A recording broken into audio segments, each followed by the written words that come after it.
ইতিহাস যেন এক গভীর সমুদ্র, যেখানে প্রতিনিয়ত রহস্য এবং অমীমাংসিত প্রশ্নের ঢেউ আশ্রয় পড়ে। আমরা যখন অতীতের দিকে তাকাই, তখন এমন অনেক ঘটনার সম্মুখীন হই যার সঠিক উত্তর আজও আমাদের কাছে নেই। যেমন ধরুন ফ্লাইট MH370 এর কথা। মালয়েশিয়া এয়ারলাইন্সের সেই বিমানটির সাথে ঠিক কি ঘটেছিল যা হঠাৎ করে উধাও হয়ে যায়? বিহারের সোনবান্ডার গুহায় কি সত্যি আজও কোনো গুপ্তধন লুকিয়ে আছে? আবার এমনও একটি সমুদ্র আছে যেখানে মানুষের কাটা পা ভেসে আসে। এই সব কিছুর পেছনের রহস্যটা ঠিক কি? এমন অনেক ঘটনা রয়েছে যার কিনারা আজ পর্যন্ত কেউ করতে পারেনি। ভিডিওটি শুরু করার আগে আপনি যদি আমাদের এই চ্যানেলে নতুন হয়ে থাকেন, তাহলে সাবস্ক্রাইব করে রাখুন পরবর্তী ভিডিও সবার আগে পাওয়ার জন্য। চার্লি চ্যাপলিনের মৃতদেহ চুরি। চার্লি চ্যাপলিন কমেডির দুনিয়ার সেই কিংবদন্তি যার নাম আজও সকলের হৃদয়ে জীবিত। কিন্তু আপনি কি জানেন যে তার মৃত্যুর পর এমন এক অদ্ভুত ঘটনা ঘটেছিল যা গোটা বিশ্বকে নাড়িয়ে দিয়েছিল?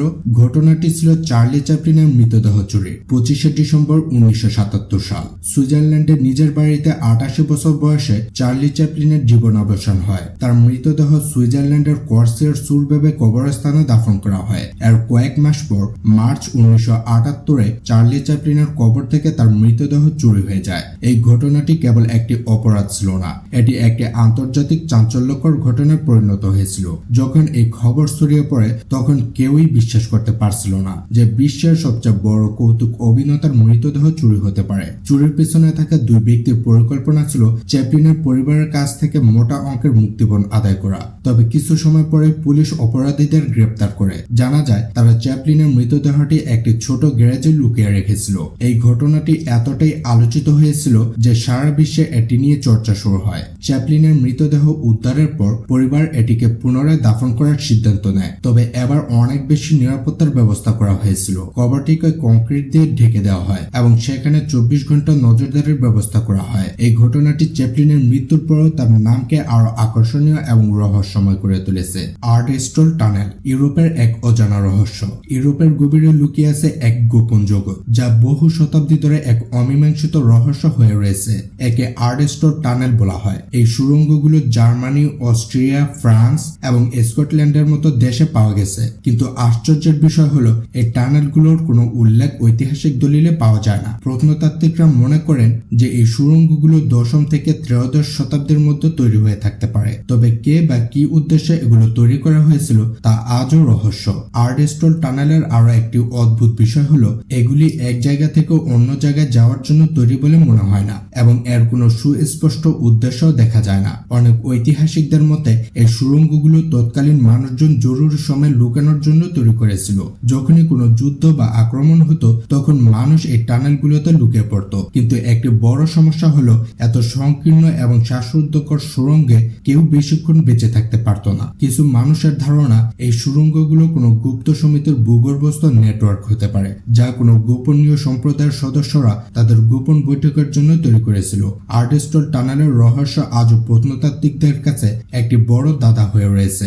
এগুলি কি প্রাচীনকালের পালানোর পথ ছিল নাকি কোনো গোপন সভ্যতা এখানে লুকিয়েছিল? ফ্লাইট MH370 8 মার্চ 2014 এই দিনটি বিমান চলাচলের ইতিহাসে অন্যতম বড় এক রহস্যের জন্ম দিয়েছিল। মালয়েশিয়া এয়ারলাইন্সের ফ্লাইট MH370 কুয়ালালামপুর থেকে বেইজিং এর উদ্দেশ্যে যাত্রা শুরু করে। কিন্তু সেই বিমান এবং তাতে থাকা 239 জন যাত্রীর ভাগ্যে ঠিক কি ঘটেছিল তা আজও একটি রহস্য।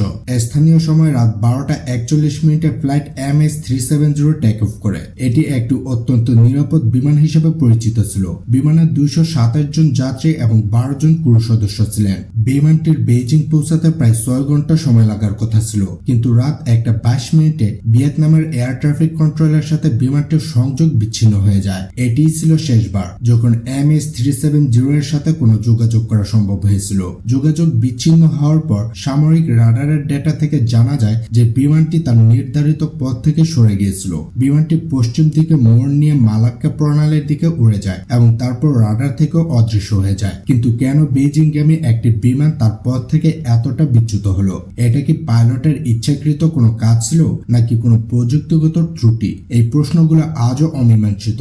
MH370 নিখোঁজ হওয়ার সাথে সাথেই 26টি দেশ মিলে ইতিহাসের সবচেয়ে বড় অনুসন্ধান অভিযান শুরু করে। শত শত জাহাজ, বিমান এবং স্যাটেলাইট দিয়ে বিমানটিকে খোঁজার চেষ্টা করা হয়। এই অভিযানে কোটি কোটি ডলার খরচ হলেও মাসের পর মাস খোঁজার পরও কোনো সুনির্দিষ্ট সূত্র পাওয়া যায়নি। এরপর জুলাই 2015 সালে ভারত মহাসাগরের একটি দ্বীপে বিমানটির প্রথম ধ্বংসাবশেষ পাওয়া যায়। এরপরে মহাসাগরের বিভিন্ন অংশে আরো কিছু টুকরো পাওয়া গেলেও বিমানটির মূল অংশ আজও নিখোঁজ।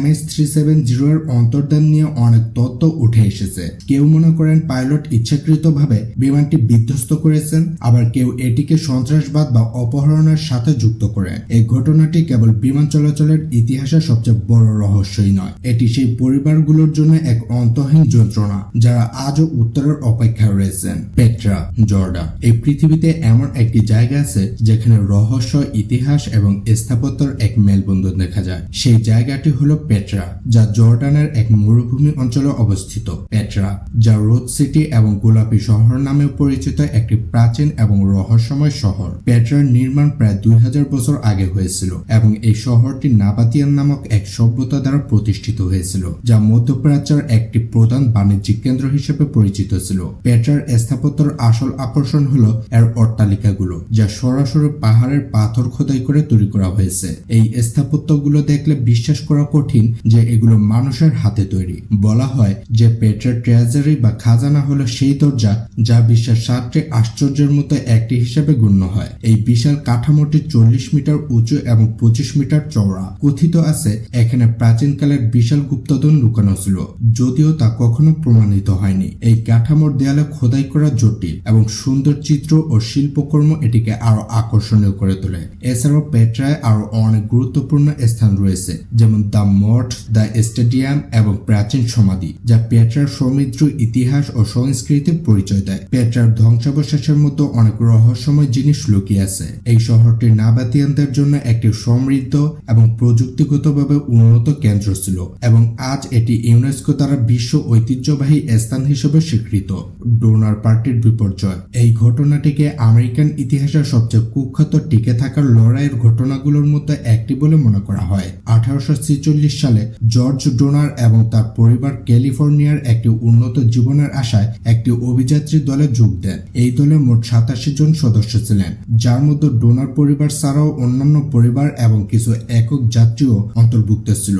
ডোনার পার্টি সেই সময় ক্যালিফোর্নিয়ায় যাওয়ার জন্য একটি নতুন পথ বেছে নেওয়ার সিদ্ধান্ত নেয়, যার কথা ল্যান্সফোর্ড হেস্টিং নামক এক গাইড জানিয়েছিলেন। হেস্টিংস দাবি করেছিল যে এই পথটি তাদের দ্রুত ক্যালিফোর্নিয়ায় পৌঁছে দিবে, তবে এই পথটি ছিল অত্যন্ত বিপজ্জনক এবং এর সম্পর্কে সম্পূর্ণ তথ্য তাদের কাছে ছিল না। এরপর দলটি পথিমধ্যে ভয়াবহ বিপদের সম্মুখীন হয়। অক্টোবর 1846 সালের শেষের দিকে ডোনার পার্টি একটি বরফে ঢাকা পাহাড়ি এলাকায় আটকে পড়ে। নভেম্বরের তীব্র তুষারপাত এবং ঠান্ডা বাতাস তাদের জীবনকে আরো কঠিন করে তোলে। তাদের কাছে পর্যাপ্ত খাবার বা গরম পোশাক ছিল না। শীত বাড়ার সাথে সাথে খাবারও ফুরিয়ে আসতে থাকে। পরিস্থিতি এতটাই খারাপ হয়ে যায় যে বেঁচে থাকার জন্য দলের সদস্যদের যে কোনো মূল্যে খাবারের সন্ধান করতে হয়। এর ফলস্বরূপ তারা বেঁচে থাকার জন্য মৃত সদস্যদের মাংস খাওয়া শুরু করে। এই নরমাংস ভক্ষণের ঘটনাটি ডোনার পার্টির কাহিনীকে এক কুখ্যাত অধ্যায়ে পরিণত করে। অবশেষে ক্যালিফোর্নিয়া থেকে উদ্ধারকারী দল পাঠানো হয়। প্রথম উদ্ধারকারী দলটি 1847 সালের শুরুতে এসে পৌঁছায় এবং কিছু জীবিত মানুষকে উদ্ধার করে, কিন্তু অনেক সদস্যই তাদের জীবন বাঁচাতে পারেননি। মোট 87 জনের মধ্যে 40 জনেরও বেশি মানুষ এই ভয়াবহ ঘটনায় প্রাণ হারান।